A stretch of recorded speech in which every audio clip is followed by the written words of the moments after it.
Good afternoon.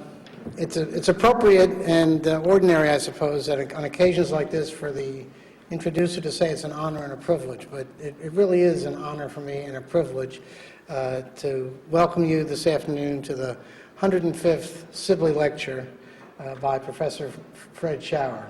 It's an honor because it's the 105th Sibley Lecture. It's a privilege because Fred is a longtime friend and a great scholar.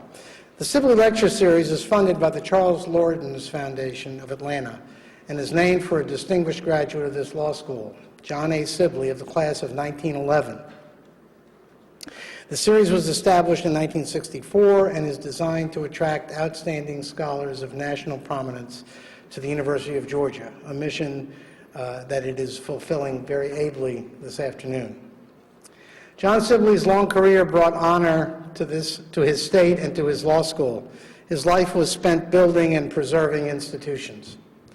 As an attorney, he helped create the Atlanta law firm of King & Spalding. Beyond the legal field, he was central in the growth of the Trust Company of Georgia, now known as Sun Trust, and served as its board chair for 17 years. He also helped to establish a soft drink company in Atlanta that you may have heard of, the Coca-Cola Company. And he was an active member of the board of the Woodruff Foundation throughout his career. Probably the most famous and certainly the most public episode in Mr. Sibley's life occurred in the early 1960s when he was appointed by then-Governor Ernest Vandiver to chair a commission to determine the fate of the state's public schools. While many within our state were clamoring for the public schools to close rather than abide by the law of the land, the Sibley Commission took a strong stand in favor of keeping open the schools and following the dictates of Brown versus Board of Education. He and his fellow commissioners served as a moral compass for all Georgians in that episode. The life of John A. Sibley serves as an example for everyone and reminds young lawyers in particular that a person can live a life that makes a difference while practicing in the profession with honor and dignity. It's now my pleasure to turn the program over to my friend and colleague, Michael Wells, the Marion and W. Colquitt Carter Chair in Tort and Insurance Law. Professor Wells earned his undergraduate and law degrees at the University of Virginia, where he was articles editor for the Virginia Law Review. He clerked for Judge John D. Butzner, Jr. of the Fourth Circuit U.S. Court of Appeals and practiced with the law firm of Covington and Burling in Washington, D.C. before joining the law faculty at the University of Georgia. He's the author of numerous law review articles and books. My friend and colleague, Michael Wells.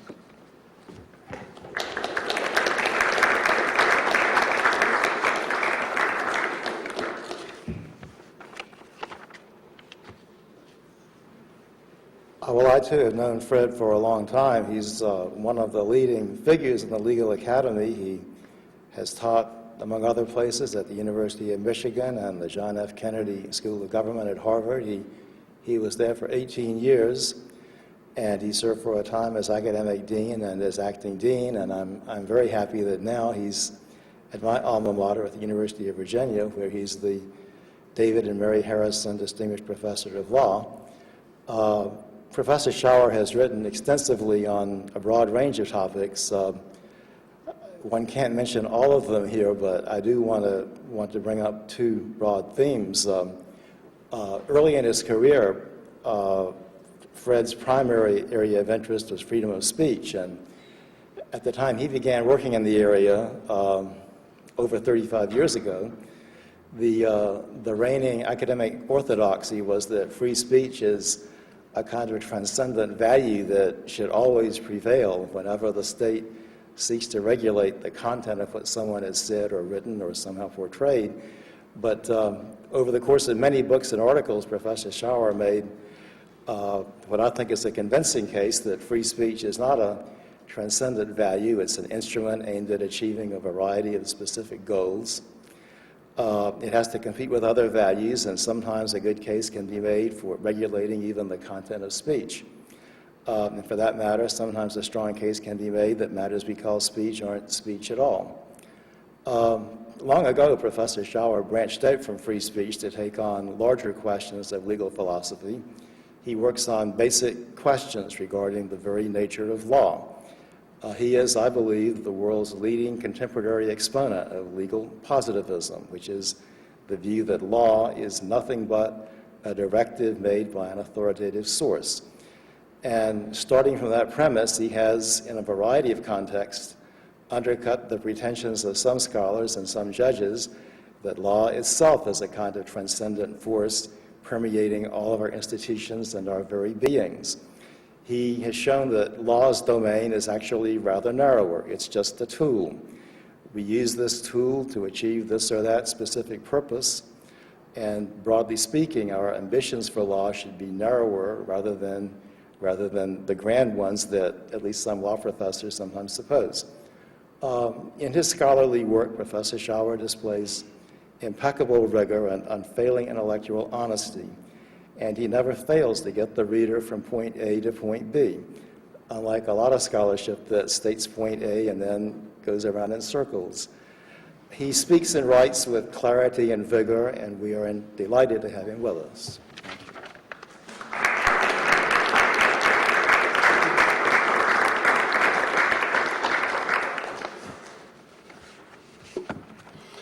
Thank you very much, Mike. I always thought that you were an honest person. Now I'll have to reconsider that.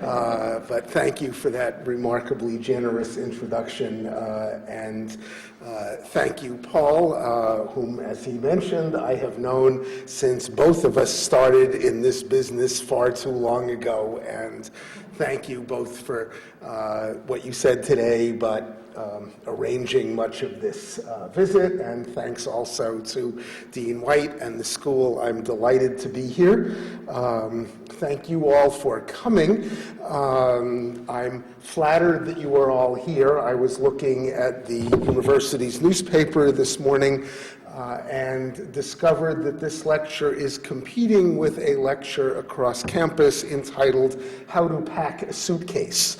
Now, it's not entirely clear to me whether that is a title that accurately describes the lecture or it is a lecture in advanced engineering that deals with spatial relations or whatever, but presumably all of you either know how to pack a suitcase, so you're here rather than there, or you never travel and you have no interest in learning how to pack a suitcase. But for whatever reason, I'm delighted that you've come. I'm delighted to be here. One of the things that people who do lectures like this think to themselves, although they rarely say it in public, is maybe I'll give the best one of these lectures. I don't have any such pressure. That one's already been given. Nobody would dare compete with it, and let me describe why. The greatest legal theorist of the 20th century, in almost everybody's opinion, is H.L.A. Hart, Herbert Lionel Adolphus Hart, if you want the full name. Very few jurisprudents are the subject of biographies. Hart was the subject of a biography by Nicola Lacey. Came out about 4 years ago. The title of the biography was The Nightmare and the Noble Dream. For those of you who are not as familiar with the history of this institution as you should be, The Nightmare and the Noble Dream, that was the title of Hart's biography, was also the title of Hart's Sibley Lecture about 40 years ago. So all the rest of us who do this might be competing for number 2 or whatever, but certainly the very fact that Hart was a former deliverer of this lecture makes it especially flattering to be here. My topic is simple. Do officials obey the law? The most important word in what I just said is do. I am not here to talk about whether officials should obey the law. I'm not here to talk about whether people should obey the law. That's been a topic well debated since Socrates. Socrates, even more prominent a legal theorist than Hart, although he did other things. launched 2,000 plus years of thinking about the questions of legal obligation and political obligation, extraordinarily important normative debates. My topic is the descriptive side of that, the do officials obey the law? I'm interested, therefore, in actual official practice, mostly in this country, but I'll make a few references to others. What I'm going to offer is an extended empirical hypothesis. I'm not going to prove anything here. My limited empirical skills are such that I'm offering a hypothesis that I hope that those with more empirical skills will investigate and test. But nevertheless, it's a hypothesis. The hypothesis is that officials obey the law far less than we think, and that we can see that, discover that, by examining somewhat more carefully just what it is to obey the law.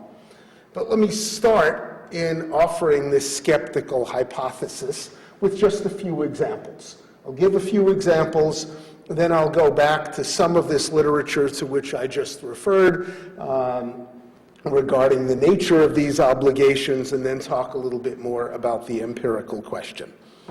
So if we go back 4 years or so, the New York City Transit Workers Union went on strike. The state of New York has a law called the Taylor Law. It prohibits strikes by public employees, and therefore including the employees of the Transit Authority. Roger Toussaint, the head of Transport Workers Union 100, took his union out on strike in violation of the Taylor Law. When he was challenged about why he was willing to violate the law, he said, "There is a calling that is higher than the calling of the law. It is the calling of justice."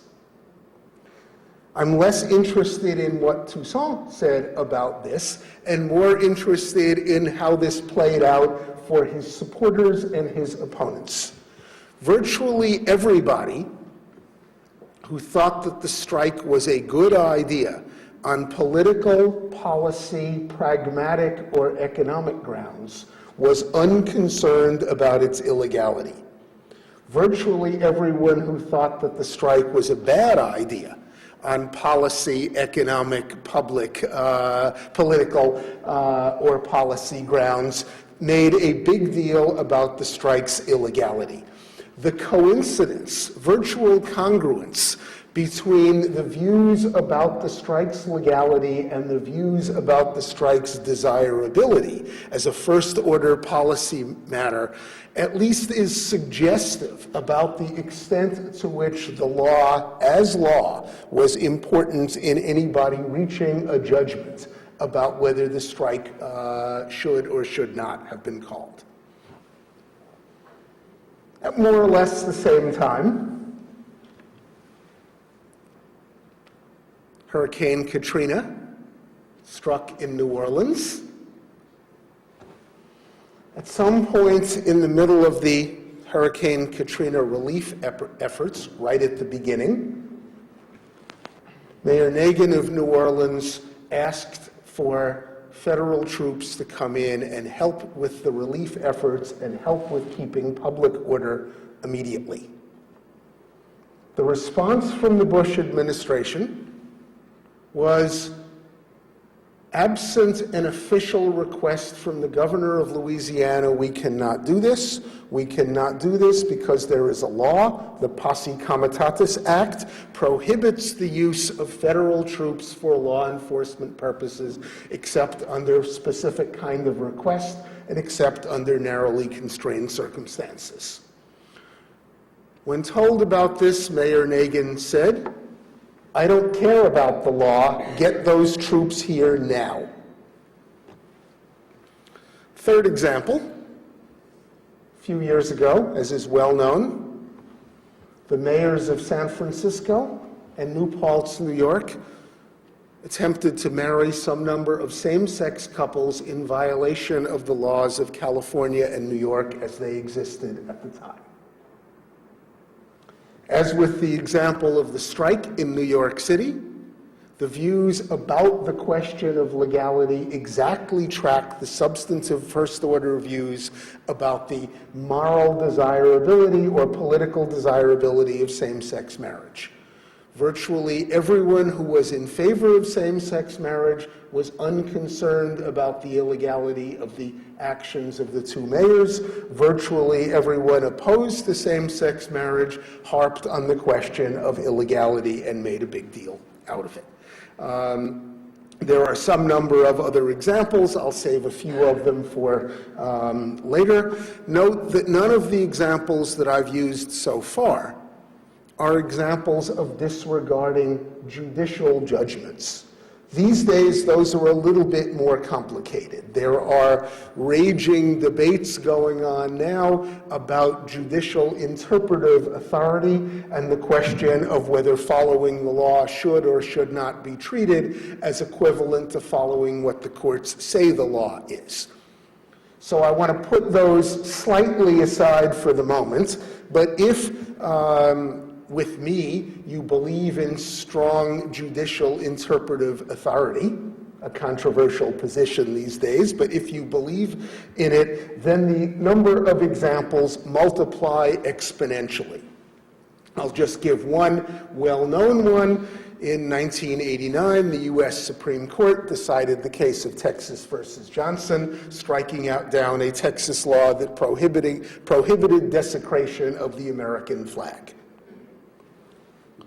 Shortly thereafter, that is within weeks thereafter, the United States Congress, fully aware of the fact that any differences between a state law and a federal law on this topic were inconsequential, fully aware of the fact that a federal law doing exactly what the Texas law would have done was doomed to unconstitutionality precisely on the direct authority of Texas versus Johnson, voted by a vote of approximately 480 to 40 between the two houses to pass a law identical to the one that had just been struck down.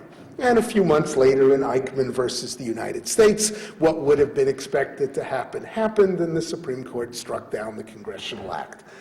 For the members of Congress, the fact that the law that they were voting on was in direct contradiction of a recent Supreme Court ruling, and there had been no change in the personnel of the court, was of no consequence whatsoever. Let me go back now to say a little bit about how I want to frame this question of official obedience to the law, official observance to the law. In other words, what is it to obey the law? And it seems to me, and as it has seemed to many others, that to obey the law is to do what the law says just because the law says it. Not because it is necessarily right, not because it is what you would do anyway, but to take the fact that something is the law as itself being a reason for doing something. So let me give a somewhat extreme example. It is against the law in most states, including this one, to engage in cannibalism. The statute doesn't exactly use the word cannibalism, but a fair reading of the laws of most states, including the law of Georgia, which I consulted just an hour ago on this question, would suggest that the various different statutes prohibiting various uses of dead bodies, you don't want the details of what these statutes say, take my word for it, prohibit cannibalism. Commonwealth of Virginia, where I now live, also prohibits cannibalism. I do not engage in cannibalism. If the Commonwealth of Virginia were to prohibit cannibalism tomorrow, it would have no effect whatsoever on my behavior. Whether it is because I find the practice immoral, or whether I find it distasteful in the literal and figurative sense of that term, cannibalism is simply something in which I do not wish to engage. The fact that it is illegal is, for me, totally beside the point. So, too, I like to think about why I do not commit murder, rape, burglary, larceny, price fixing, insider trading, or a whole bunch of other illegal activities. But again, their illegality is of no moment for me. Their illegality is not part of my decision-making process when I decide whether I should engage in these practices or not. Once we see this, once we see that a large number of things that are illegal are also things that many of us would not do anyway, we can understand a venerable philosophical literature that makes it clear that to say that there is an obligation to obey the law, to say that there is a moral obligation to obey the law, is to say that the obligation is to obey the law just because it is the law. And to make the question or to make the issue somewhat crisper, we could distinguish following the law, obeying the law just because it is the law, from, in the words of the great legal theorist Spike Lee, doing the right thing. Law is interesting. Law is interesting and important from the perspective of the subject when it tells the subject to do something different from what he or she would otherwise have done, when it tells the subject to behave differently from the way they would have behaved if they were merely calculating what is the right thing to do. Whether under these circumstances people should obey the law is the subject of this 2,000-plus year debate that I alluded to earlier. On one side, we have Socrates. Socrates, for those of you who've forgotten the details of the Socratic dialogues, Socrates, as you may know or remember, in both the Crito and the Apology, explained his actions having just been sentenced to death. He was, as you may know, charged with what we would now call treason. I'll be loose about the legal terminology, but he was charged with some combination of treason, heresy, blasphemy, and a bunch of other things like that. His view was that he was innocent.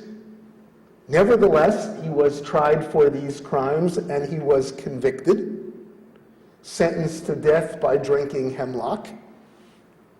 The night before he was to die, a group of his friends came to see him and said, "Socrates, you have been unjustly condemned. There is a ship waiting for you in the harbor. We can take you away and you can escape Athens and escape punishment." Socrates said, "I will not do that.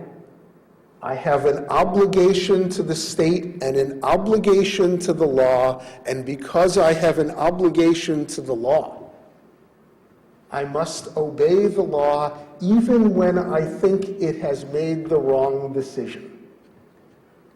Socrates may have been the first person to make that argument. He was certainly not the last. In the history of political theory, we see similar arguments from Thomas Hobbes and John Locke, primarily making the argument in the context of the social contract. We've entered into a social contract, they said. That means the law itself imposes obligations on us. The state imposes obligations. Not necessarily absolute ones, not necessarily what we have to do, all things considered, but the fact that something is a law makes a difference, and it's more obvious when it makes a difference, when it is a law with which we disagree, or when the application of that law is again something that we would find wrongful.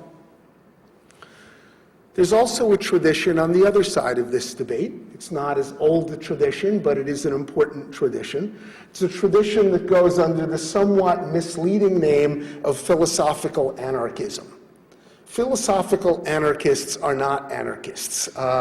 They're not out there planting bombs under buildings. But what they do believe is that an individual, having made a careful moral decision about what to do, should do what their best, all things considered, moral decision compels them to do.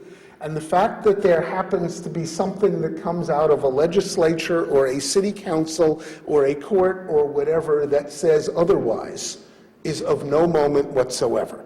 For the philosophical anarchist, you should do the right thing. But when you have concluded, when you have reached a conclusion about what the right thing is, you shouldn't depart from your view about doing the right thing just because the law is telling you to do what is, from your rights, the wrong thing. And that's the more careful, more accurate, I think, position described as philosophical anarchism.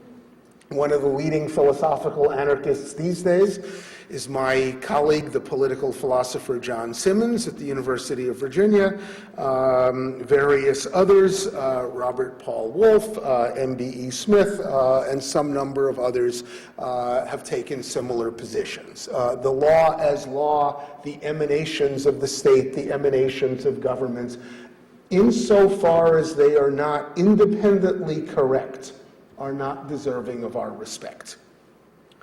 That's the philosophical frame for all of this. That's the debate. Does the law, in fact, make a difference? Or should it make a difference?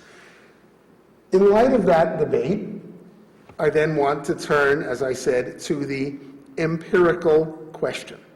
I've mentioned a few examples above of officials who do not seem to take the fact of law as being of any consequence, independent of their own best, all things considered, moral, policy, political, and related judgments. I've mentioned a few examples. Let me just mention a few others.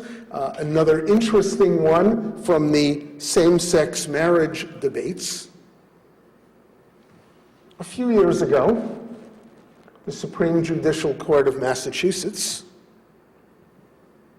ruled that the denial of the right of same-sex couples to get married violated the equal protection provisions of the Massachusetts Constitution. That result was resoundingly applauded by the governor of Massachusetts, Deval Patrick, and me, I might add, but that's beside the point. But a large number of citizens of Massachusetts disagreed with that decision. Having disagreed with that decision, they sought to amend the Constitution of Massachusetts in order to prohibit same-sex marriage. The provisions for amending the Massachusetts Constitution are complicated. They involve multiple votes, multiple legislative votes, and a complicated question about when the issue should go to the people for the equivalent of a referendum.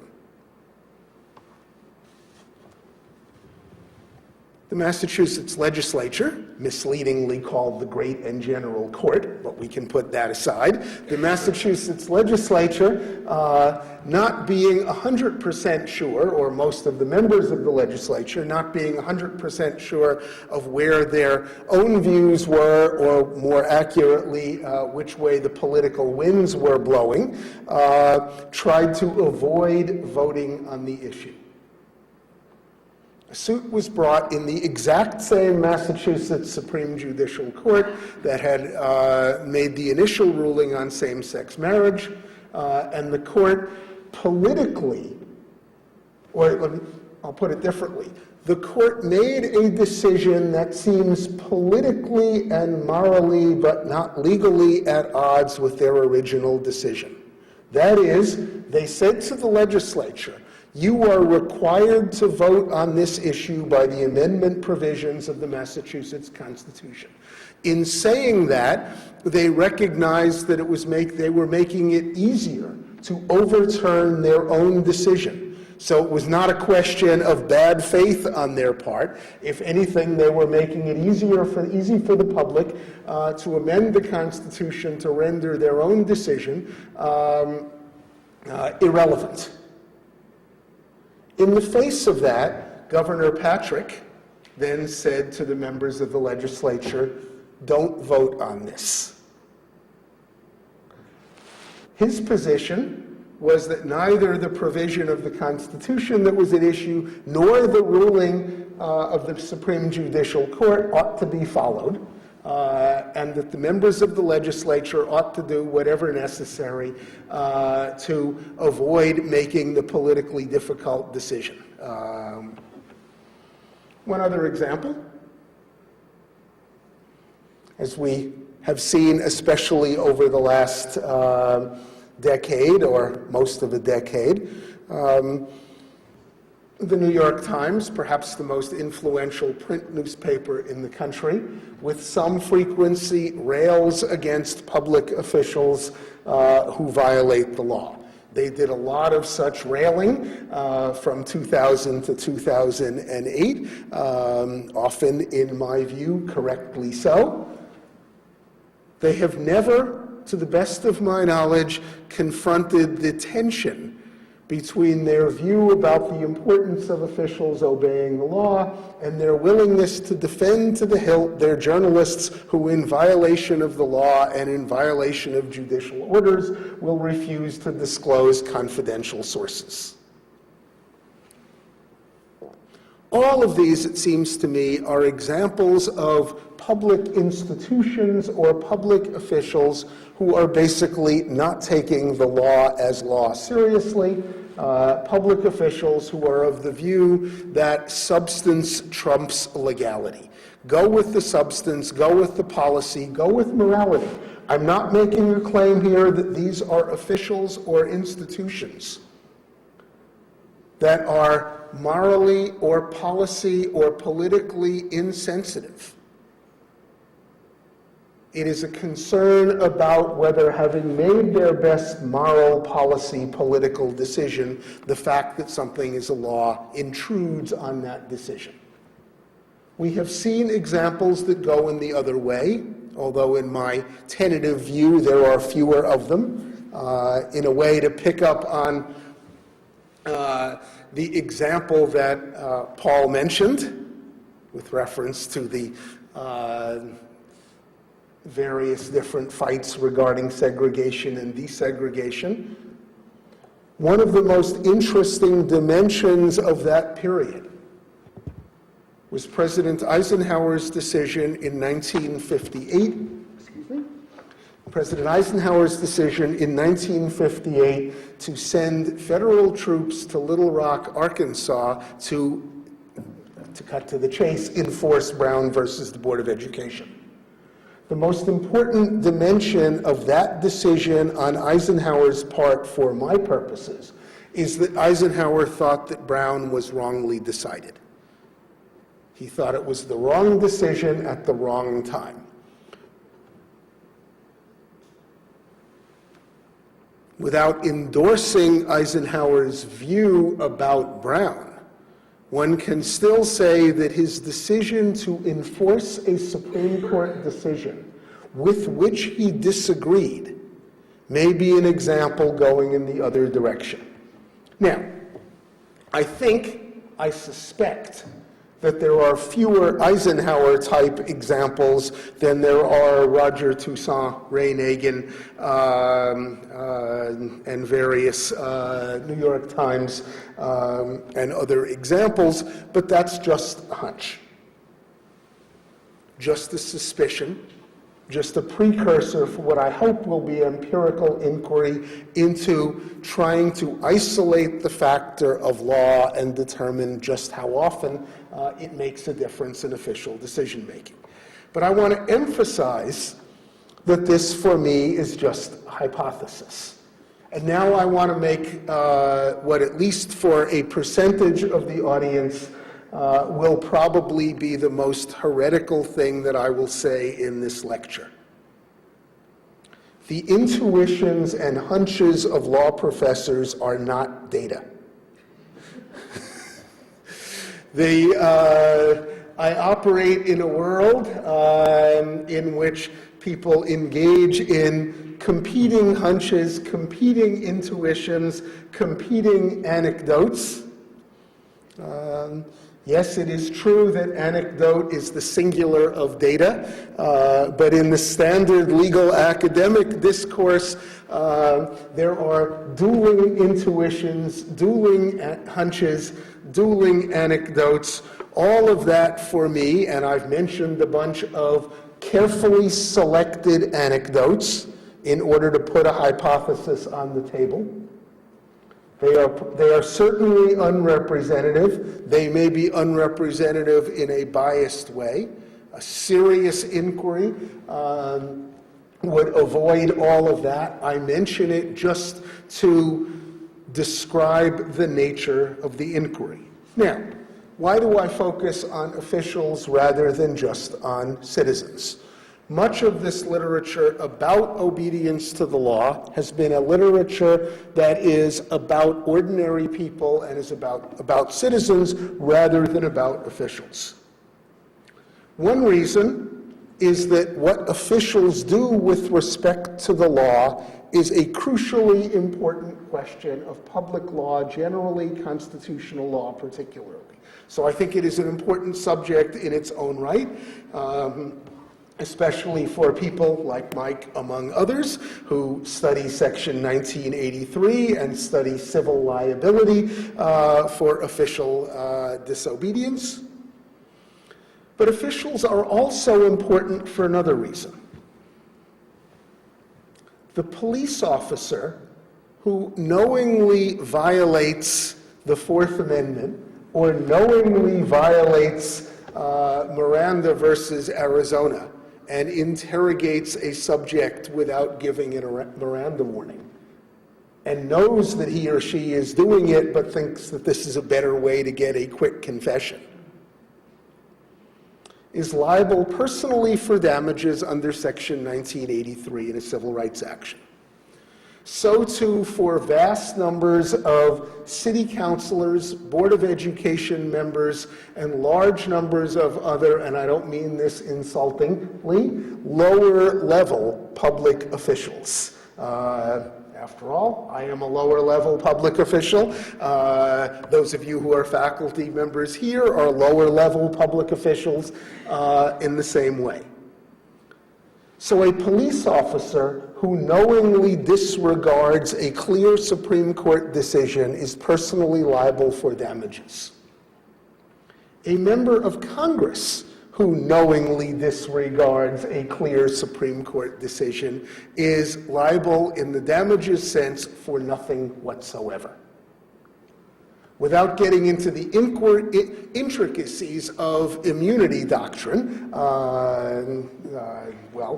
for reasons largely that I couldn't do it and would make even more of a fool of myself than I'm now making, but without getting into the intricacies of immunity doctrine, let us say that what I have just said about members of Congress applies to the president, applies to some number of other officials in a formal sense, and in a practical sense.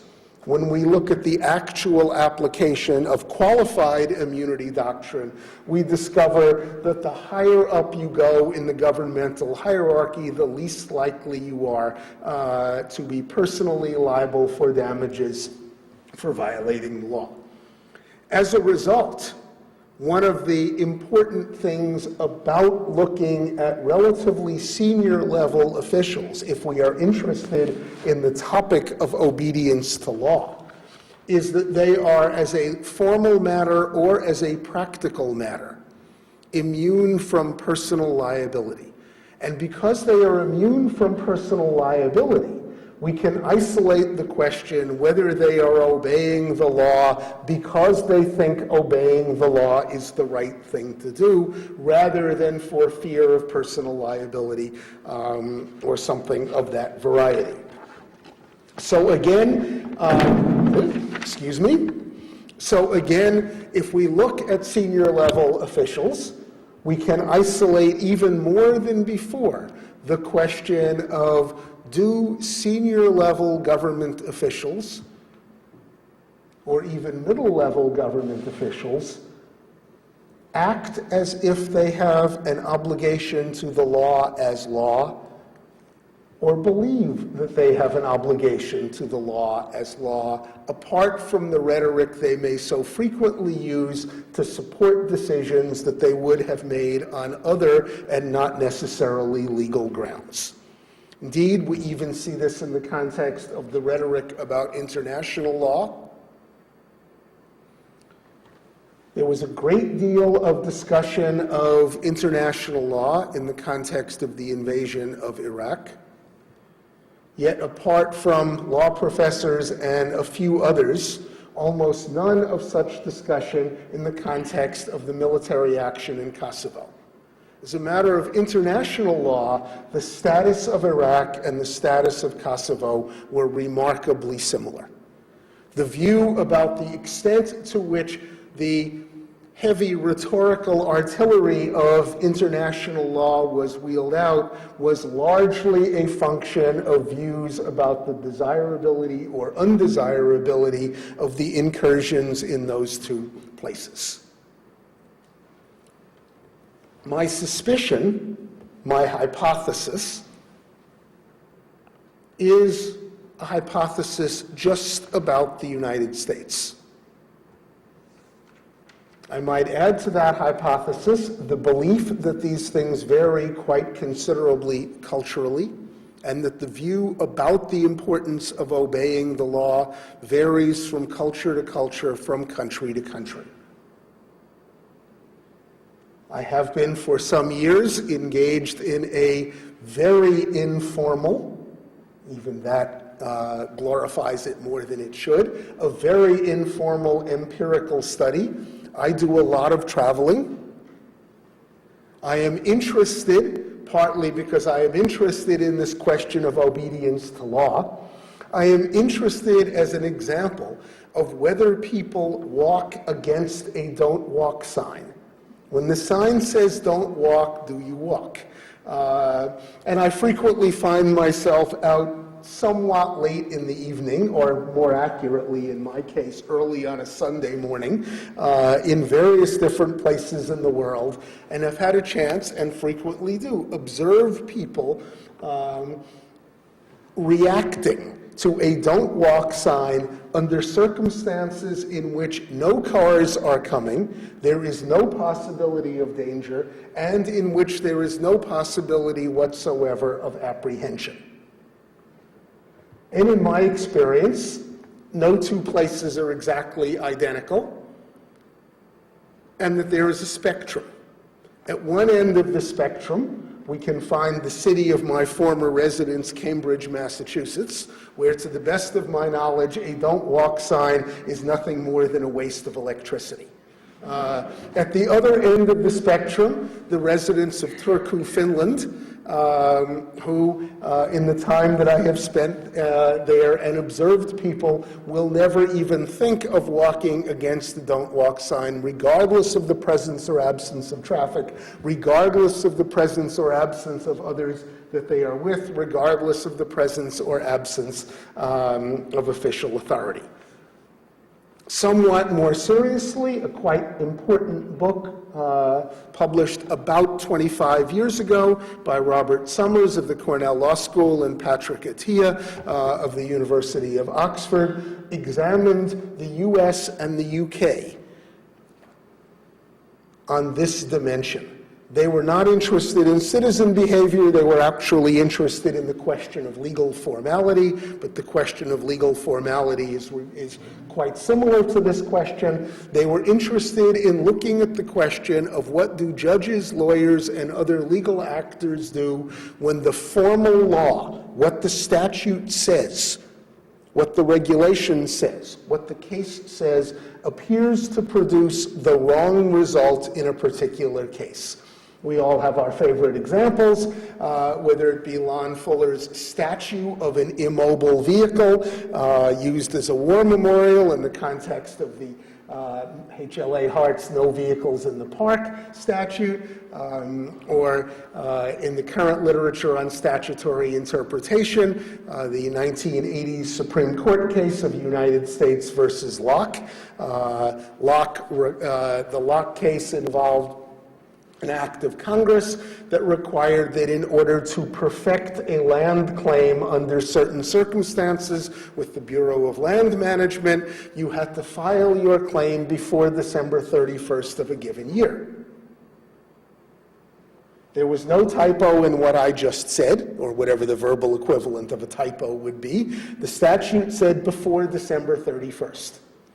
Locke's lawyer, like virtually all the rest of us, if we looked at that statute quickly, would assume that it said or meant to say on or before December 31st. Locke filed his claim on December 31st. An official of the Bureau of Land Management rejected the claim, saying December 31st is not before December 31st. The case went all the way to the Supreme Court. Locke lost. But he lost by a divided vote. In virtually every other country in the world, and this is largely the import of the Summers and Atiyah analysis, it would have been unanimous. Thinking that Locke had made a plausible claim that the judges should interpret the statute reasonably rather than literally is a characteristic of an American instrumental legal culture that departs quite significantly from a more formal legal culture in many places in the world. But although I think that the question will vary from country to country, I want to make the hypothesis, as I approach the end of what I want to say, somewhat more complicated, let us say somewhat more sophisticated. Most officials make their decisions about whether to comply with the law or not under circumstances of uncertainty. They're not sure, as a policy matter, political matter, or maybe even as their own moral matter, what they think, or more accurately, or maybe more importantly, how things will play out in terms of public opinion, how things will play out politically. Once we understand that, my somewhat more complicated hypothesis is the following. If, as an official, you take an action that turns out to be widely, politically, and popularly accepted on first-order substantive grounds, no one will care that you have broken the law. But if you have taken an action that turns out worse than you expected as a political or policy matter, the fact that it is unpopular and illegal will be worse than if it is merely unpopular. And indeed, I think that some of this explains a fair amount of what we have seen with respect to the law and the war on terrorism, the war on Iraq, and related issues. I believe that some number of officials of the administration believed that if it turned out that the war in Iraq was easy and popular, if it had been short, if American troops had been greeted as liberators, if Iraq had turned into a thriving democracy in short order, that any illegality that was taken in the course of waging the war on terrorism, including but not limited to domestic surveillance and violation of the Foreign Intelligence Surveillance Act, would have mattered not at all. As we know, Iraq and now Afghanistan have not turned out quite as well as that, and that the questions of illegality are now surfacing more than they otherwise would have. So the hypothesis then is, as refined, is a hypothesis that says that when the public approves, illegality doesn't make a difference.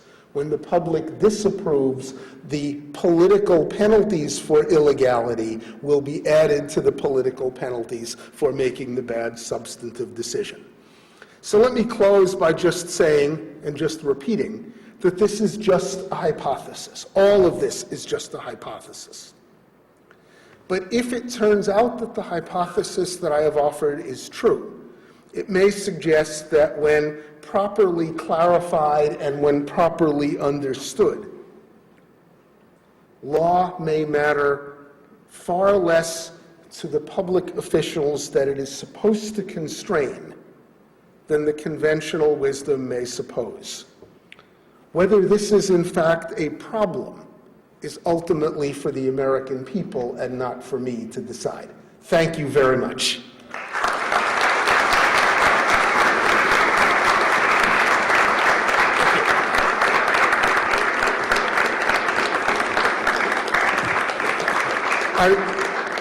I would be delighted to answer questions, be the recipient of public abuse, or whatever you think is most appropriate. Should I call on people, or do you want to call?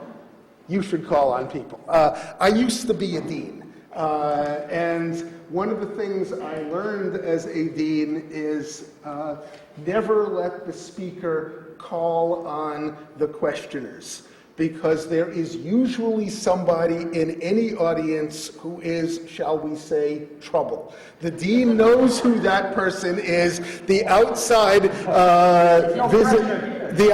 visitor doesn't know who that person is. So.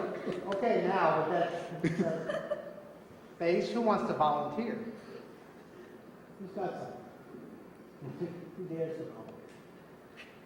Well, I'll open then, because I know I'm not trouble. Trouble, I don't mean trouble in terms of the hard question. I mean trouble in terms of the crank. Whether you're that, I think you're not that. Okay. So how do you propose to go out and do this? So we begin, you've now given us your hypothesis. It seems to me, from what I remember from college, that after you have a hypothesis, you've got to test it. Right. And how do you propose to do that? Let me refine your question. How do I propose to have other people do it? Or what do I propose that other people should do? There is for those of you who have seen the written paper, there's an extremely snarky footnote in the written paper in which I talk about the fact that, in my view, it would be impossible to do an extremely rigorous empirical test of my hypothesis. But I then go on to say that, in my view, a second or third best empirical study would still be better than falling back on the hunches and intuitions and barroom conversations of law professors. So having said that, let me describe what I would do if I were doing this as an imperfect study. I think it is impossible to do an extraordinarily serious natural experiment about this because there are just too many variables. There are some areas in which we can do natural experiments because two different places in the world are identical but for the one factor that we are trying to investigate. So, for example, when Montana eliminated speed limits for a 3-year period about 10 years ago, you could do a nice natural experiment because the differences between Montana and some number of other large area, small population Western states were pretty small.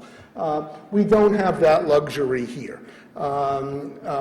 Moreover, doing a laboratory experiment would have a problem because of the well-known problems of external validity when we are dealing with experimental subjects rather than real people. So this is what I would do.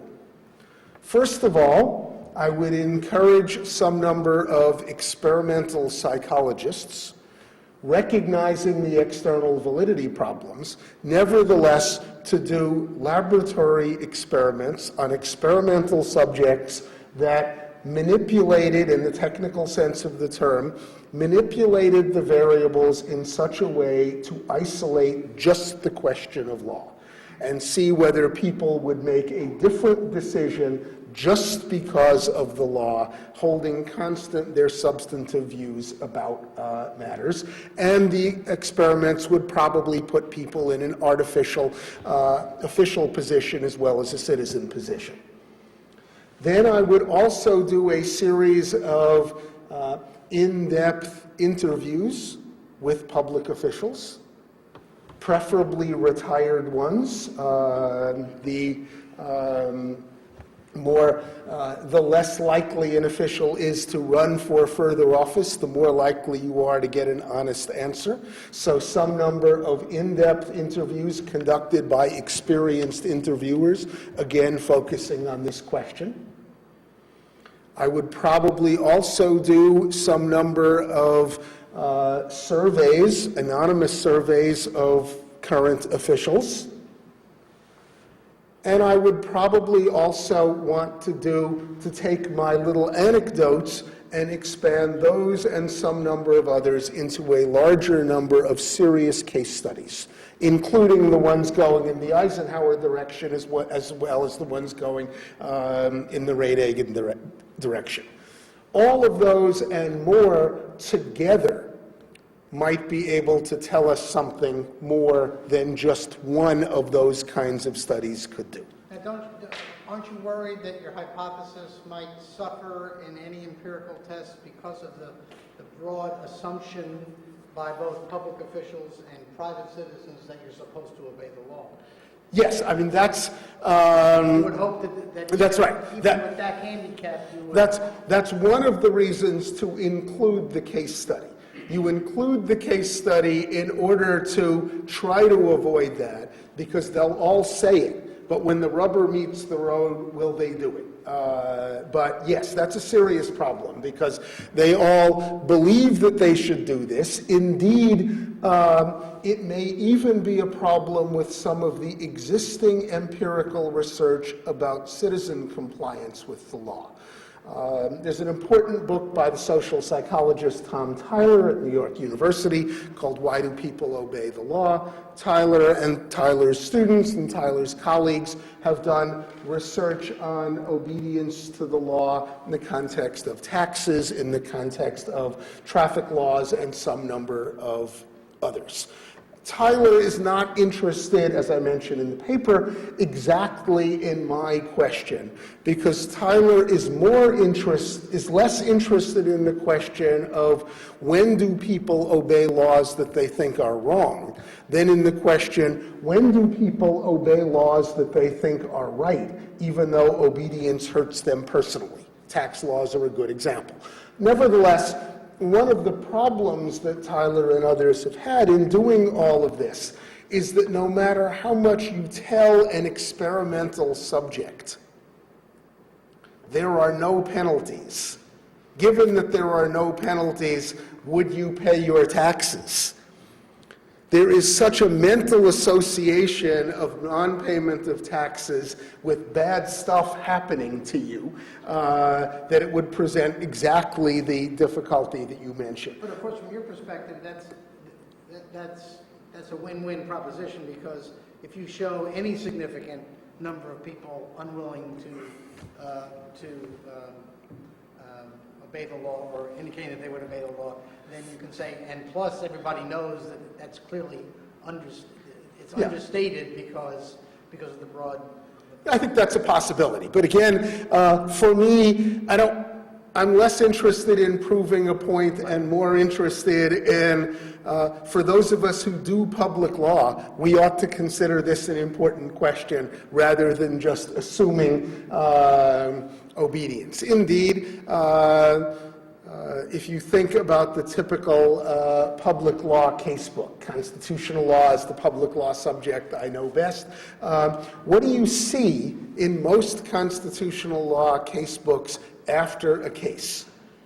In some of them, you see a series of long, complicated, indecipherable, and unanswerable questions. But the books that don't have that proceed to the next case. There's remarkably little about what actually happened. The school desegregation area is a counterexample to that.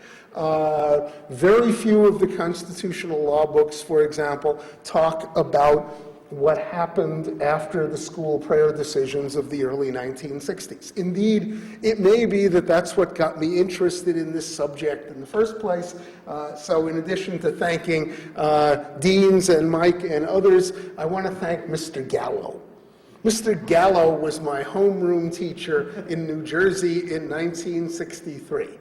And with many people, as with many people in New Jersey in 1963, the school day started with somebody being called upon to lead the class in the Lord's Prayer and one of the Psalms. The leader could pick the Psalm. This is how school started. One day, Mr. Gallo came into class and said, "Yesterday, the Supreme Court decided a case." The case, it turned out, was Abington School District versus Schempp, but he didn't give us a case name. Yesterday, the Supreme Court decided a case that said that we couldn't say prayers at the beginning of the day, so we will not do so. Interesting example. There is a little bit of research that suggests that Mr. Gallo might have been somewhat exceptional, but that might have gotten me interested in the question in the first place. Randy? Let me suggest another hypothesis about how law might affect ethical action. You were talking about people's views on what they should do as a moral or political or policy matter, all things considered. Right. Might law be one of the things considered, something that throw into the mix of decision making, and something that could tip the balance? Right. Cause them to decide something other than they would if law were not a factor.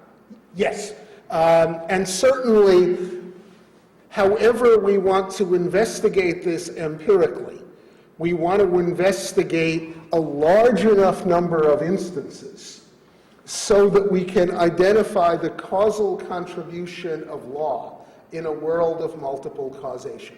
If it turns out it's part of the mix, but never over thousands and thousands of cases tips the balance, that would tell us something. So in theory, we'd like to do this as a multiple regression, where we could have a large number of different variables and isolate the causal contribution of each. There's no way we can do this topic as a multiple regression. So I don't want to deny that something can be a reason without being a dispositive reason. But if something is a reason without being a dispositive reason, we will expect over a long enough run of cases that sometimes it will be dispositive. So yes, I agree completely. Do you think that judges might be different from other official actors, perhaps because of their particular sensitization and the majesty with which they treat law, not to the extent that they would never ignore law, but to the extent that they might just give it its own birth in a wider variety of cases? I think that's possible. Indeed, I'll answer your question in 30 seconds, but I think there's even a better example of your question than judges.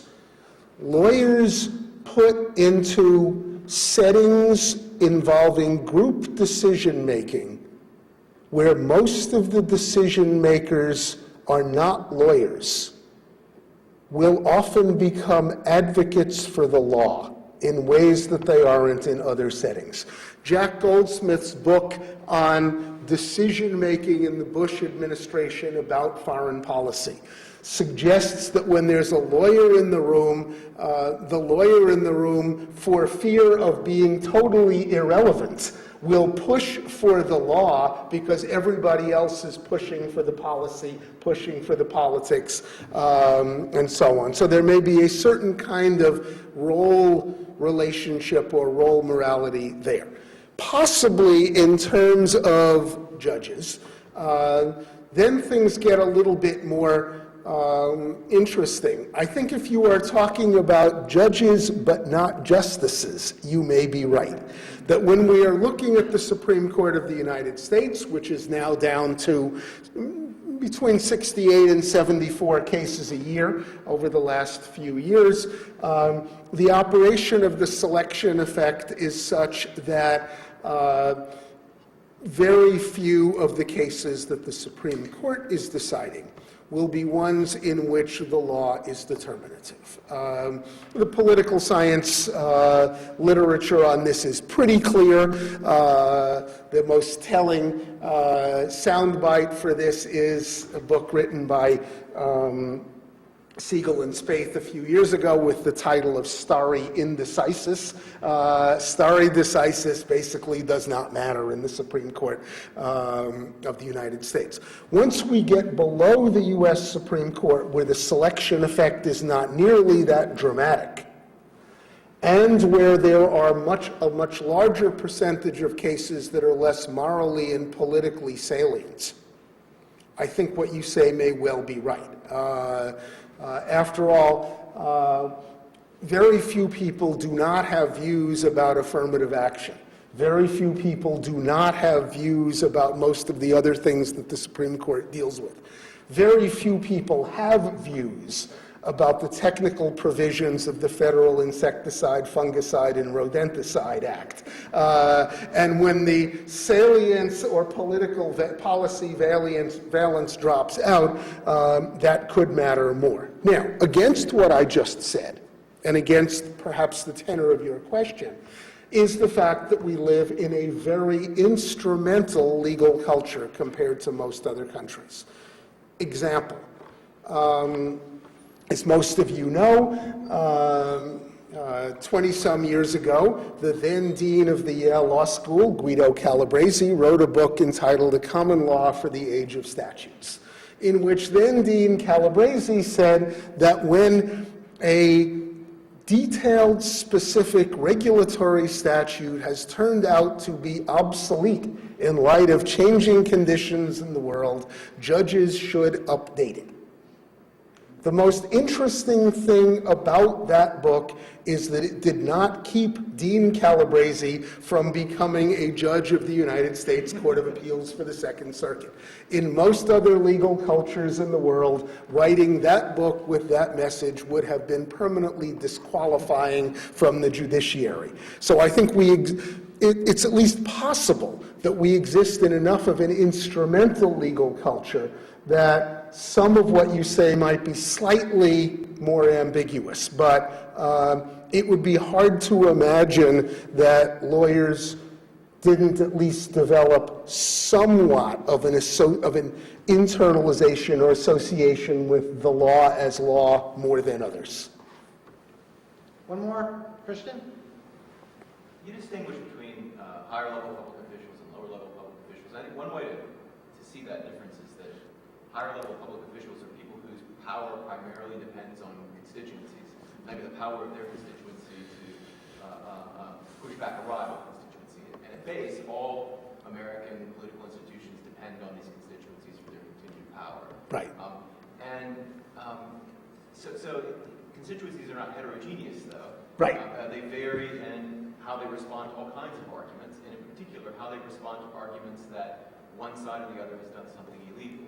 Yeah. And as we all know, if my guy is doing something that I think is very righteous, I'm much more likely to find ambiguity in the law that the Right. other side alleges to be illegal.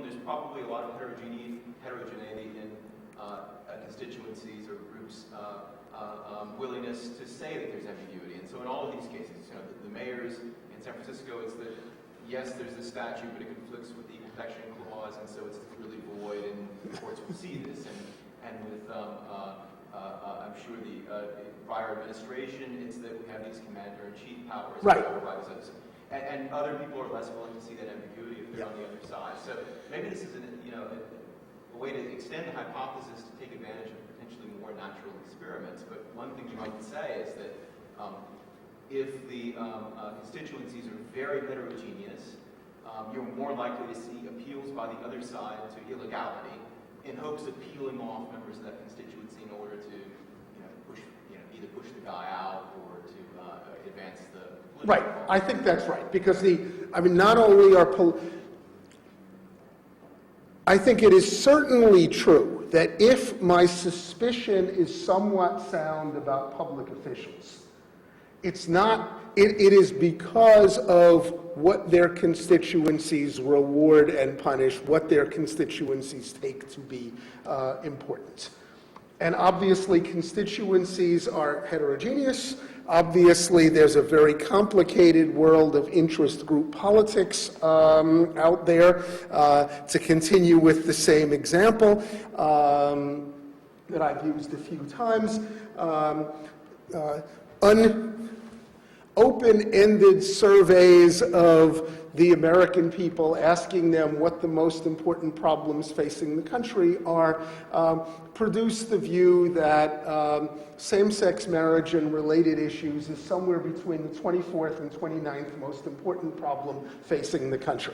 Nevertheless, interest group politics may make that a somewhat misleading figure. Indeed, what made Karl Rove a political genius was that he was able to discover the issue most important for marginal voters in marginal districts.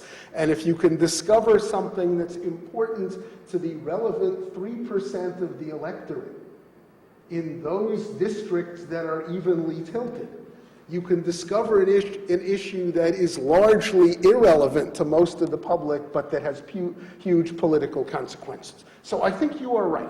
So let me finish with one final example of where I think the public might be on this. In 1988, Michael Dukakis was running for president against George H.W. Bush.